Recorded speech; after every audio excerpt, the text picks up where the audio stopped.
কিভাবে পাঠালেন দুনিয়াতে, এবং দুনিয়াতে আসার পূর্বে নবী করিম সাল্লাল্লাহু আলাইহি সাল্লামের জীবনে নবী করিম সাল্লাল্লাহু আলাইহি সাল্লামের মুআজিজা প্রভাব কি কি ঘটেছিল, সেই বিষয়ের উপরে আমি আজকে আপনাদের সামনে কথা বলতে চাই। সর্বপ্রথম আমি আপনাদেরকে বলতে চাই যে আমাদের আসল নানার বাড়ি হলো জান্নাত। আমাদের বাবা আদম এবং হাওয়া আলাইহিস সালাতু ওয়াস সালাম তারা ছিলেন জান্নাতে। আমাদের ডেস্টিনেশন, আমাদের গন্তব্যস্থল হলো, আমাদের মঞ্জিলে মাকসুদ হলো জান্নাত। আল্লাহ পাক আমাদেরকে জাহান্নামে জ্বালানোর জন্য বানান নাই। কেন? আল্লাহ পাক আমাদের বাবাকে প্রথমে জান্নাতে দিয়েছেন। এই জান্নাত থেকে সাময়িকের জন্য, পরীক্ষা দেওয়ার জন্য, একটা সাময়িক পরীক্ষার জন্য, দুনিয়ার মধ্যে যেরকম একটা পরীক্ষার ঘন্টা থাকে, ডিউরেশন থাকে, মুহাদ্দাদ আল ওয়াক্তুল মুহাদ্দাদ, লিমিটেড টাইম থাকে।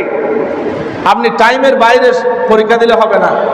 3 ঘন্টা, 4 ঘন্টা, 5 ঘন্টা একটা সময় এক্সাম আওয়ার থাকে। এই দুনিয়ার আমার 60 বছর, 70 বছর, 80 বছর, 90 বছর, 100 বছর হায়াত, এটা হলো আমার জন্য পরীক্ষার সময়। এই দুনিয়ার মধ্যে আল্লাহ পাক পাঠানোর আগে আল্লাহ পাক আমাদেরকে জান্নাতে দিলেন।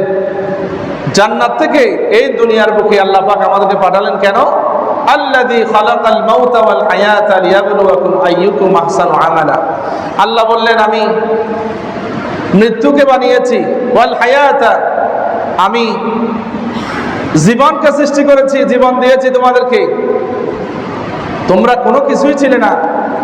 ওয়া কুনতুম আমওয়াতান, তোমরা ছিলে মৃত। লাম ইয়াকুন শাইয়্যাম মাযকুরা, তোমাদের পরিচয় দেওয়ার মতো দুনিয়ার জমিনে কিছুই ছিল না এক সময়। এই দুনিয়ার বুকে আমি তোমাদেরকে হায়াত দিয়েছি কেন?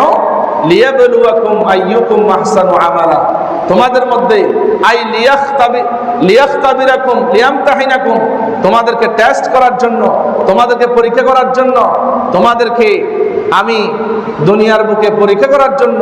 কি পরীক্ষা? আইয়ুকুম আহসানু আমালা, তোমাদের মধ্য থেকে কার আমল সুন্দর, কার ইবাদত সুন্দর, কার আমল আখলাক সুন্দর, কার চরিত্র সুন্দর, সেটা দেখার জন্য আমি তোমাদেরকে দুনিয়ার মধ্যে পাঠিয়েছি। সুবহানাল্লাহ, সুবহানাল্লাহ। এবং এই দুনিয়ার মুখে চলার জন্য, একটা দেশ পরিচালনার জন্য যেমন সংবিধান থাকে, একজন মুসলমানকে তার জীবন পরিচালনা করার জন্য একটা গাইডলাইন, একটা কনস্টিটিউশন, একটা দাস্তুরুল মুসলিমিন, মুসলমানদের সংবিধান, একটা কোরআন দিলাম। এবং এই কোরআনের শিক্ষক হিসেবে, মহান শিক্ষক হিসেবে আমার পেয়ারা হাবিব, সৃষ্টিকুলের সেরা সৃষ্টি, সেরা নূর, আমার জালালিয়তের নূর দিয়ে আমি যাকে পয়দা করেছি সর্বপ্রথম, আমার সেই পেয়ারা হাবিব, যেই হাবিবের নাম আমি সরাসরি নিয়ে নাই, ডাইরেক্ট নিয়ে নাই, সে আমার পেয়ারা হাবিব মুহাম্মদ রাসূলুল্লাহ সাল্লাল্লাহু আলাইহি ওয়াসাল্লামকে তোমাদের জন্য মহান শিক্ষক হিসেবে দুনিয়ার বুকে পাঠিয়েছে। সুবহানাল্লাহ, সুবহানাল্লাহ। সুতরাং মুহাম্মদ রাসূলুল্লাহ সাল্লাল্লাহু আলাইহি ওয়াসাল্লামকে আল্লাহ পাক তার হাবিবের ইচ্ছা অনুযায়ী নূরকে বানিয়ে আরশ, কুরসি, লৌহ কলমের মধ্যে পরিভ্রমণ করার মতো পারমিশন দিয়ে দিলেন।